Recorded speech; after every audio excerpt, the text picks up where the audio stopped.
Цембанан Худут, я хочу, чтобы вы все максимально внимательно посмотрели это видео и обязательно поделились со своими родственниками, а также с представителями других коренных народов. Потому что это видео не столько о настоящем, сколько о будущем. И оно касается в целом, как бы это пафосно не звучало, но выживание наших народов. Ну, Худут, обязательно посмотрите, пожалуйста, это видео до конца. И, пожалуйста, задумайтесь, потому что наше положение очень тяжелое. Мы находимся в очень страшной ситуации, когда мы просто физически можем исчезнуть. Зан Худут, смотрите, пожалуйста, это видео очень внимательно. Думайте на Худут. Все, смотрим. Я смотрел статистические данные относительно того, какое количество людей гибнет в национальных республиках России, в русских областях и в Москве и в Петербурге. Есть три пропасти.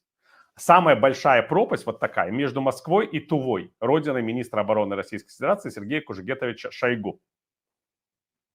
Потом идут пропасти поменьше. Есть пропасть между Москвой и российскими регионами и национальными республиками России. И тут я вам тоже хочу сказать важную вещь. Я вообще считаю, что Путин пытается решить вопрос русификации страны путем этой войны. Потому что совершенно намеренно, я в этом уверен, идет мобилизация людей не русского происхождения. Тувинцев, бурят, кавказцев, калмыков, татар, башкир, других народов Поволжья. И в результате мы приходим к ситуации, которая, кстати, была после Второй мировой войны. Просто там она была непреднамеренна. Когда во многих этих вот аулах в Дагестане или в бурятских селах где-то в Сибири не было молодых парней. Потому что их просто использовали как пушечное мясо.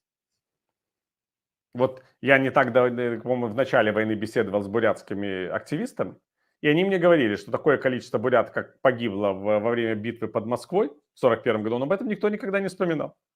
Потому что это было самое удобное пушечное мясо, понимаете? Люди, которых брали из сел, практически никогда не воевавшие, не имевшие реальной подготовки, их просто пускали как впереди там колонн, условно говоря. И так понятно, что тогда не было идеи, нам нужно избавиться от бурят, но тем не менее вот это произошло к значительному уменьшению этого этноса. И вот мы всегда задаемся вопросом, а почему, собственно, есть какие-то бурятские национальные районы в российских областях, помимо Республики Бурятия? А потому что там было бы намного больше населения. Это были большие национальные очаги, которые затухли Второй мировой войне к окончанию. А сейчас они вообще могут исчезнуть. Это не сейчас, но там через 10-20 лет, когда эти девушки, которые останутся в этих селах сами, выйдут замуж за русских парней из соседних там селений или городов. И на этом история этих национальных районов бурятских может прекратиться. И так повсюду. И Путин это делает специально, в отличие от Сталина, который просто всех уничтожал под нож. Но тоже, вы же помните, что Сталин там поднял тост за русский народ, а не за какие-то еще после войны. Это тоже было для него совершенно очевидно, что надо делать. А у Путина это просто осознанная идеология.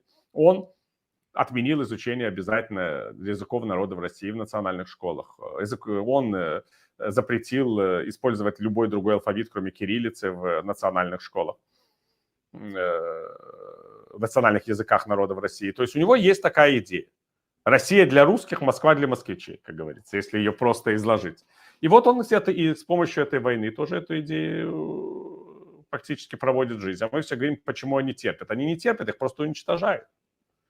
И я вам скажу, что если вы расскажете это какому-нибудь русскому человеку в глубинке, вот эту вот схему, так он будет только рад. И скажет, какой мудрый Владимир Владимирович, наконец-то мы избавимся от всех этих чурок. Пусть себе идут, воюют. Прекрасно. Это бальзам на душу русского шовиниста, то, что происходит. И это тоже очень страшный момент. То есть Владимир Путин проводит геноцид, во-первых, против собственного населения, так же, как и против населения Украины.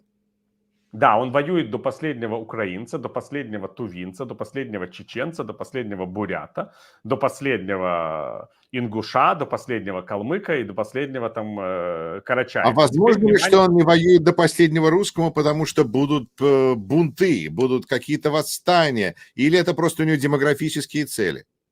у него демографические цели. Потому что, внимание, вопрос, какой же народ заселит все эти территории, когда все эти остальные народы вымрут в ходе долголетнего конфликта? Кто же останется? Ведь победителем-то все равно остается самый большой народ. Да, он тоже несет потери, но он огромный. Он превышает в разы все остальные народы России. И он в несколько раз больше, чем украинский народ. Поэтому в случае многолетней войны он остается естественным победителем. С Путиным или без него. С восстаниями или без них. Путин просто создает для русских благоприятную демографическую ситуацию. И это тоже правда, это тоже война, потому что война, она не одномерная. Есть война на поле боя, есть пропагандистская война, которая ведется уже много лет против нашей страны и против народа в России. Потому что именно у нас писали о самосожжении этого несчастного удмуртского интеллектуала Разина у здания, по-моему, там Ижевской администрации или университета удмуртского. Он сжег себя в знак протеста против фактического уничтожения удмуртского языка своего родного. Это вот, считайте, такая война.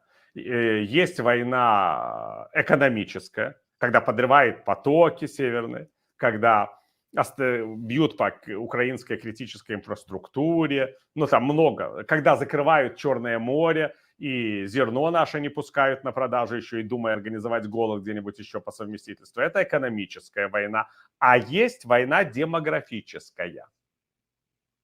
И люди, которые работают в аппарате Совета Безопасности России, они точно знают, что они в этой войне тоже участвуют. Вот не надо оглуплять какого-нибудь Николая Патрушева. Потому что когда послушаешь, что он говорит, то он, конечно, просто какой-то сумасшедший, восставший из ада.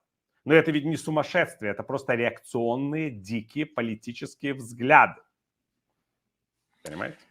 Но это цитата же практически из Гитлера, который говорил, что я верю в демографию, и мы видим результаты его подхода к этой вере.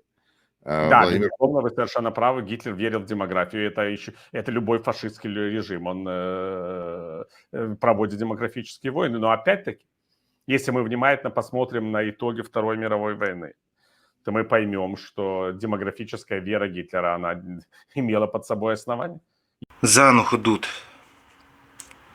Когда я сам посмотрел этот ролик, конечно, я тоже имел сходные мысли, но тем не менее, все равно, когда твои мысли подтверждаются, когда действительно идет геноцид коренных народов, мне, как представителю одного из коренных народов, бурятов, конечно, очень тяжело сейчас осознавать, что идет геноцид, в том числе против нашего народа, что нас специально хотят истребить. И что я могу сказать? Надо в первую очередь все же надеяться, что скоро эта война закончится, обязательно с поражением Рашки, конечно же. Мы очень быстро обретем независимость, сумеем восстановить наш демографический потенциал, чтобы мы просто не исчезли. И, Худут, пожалуйста, задумайтесь уже об этой ситуации. Надо что-то делать, надо работать с населением, надо объяснять этим людям, что не надо никуда идти ни на какую войну. Надо думать и готовиться к обретению независимости. Все уже, хватит.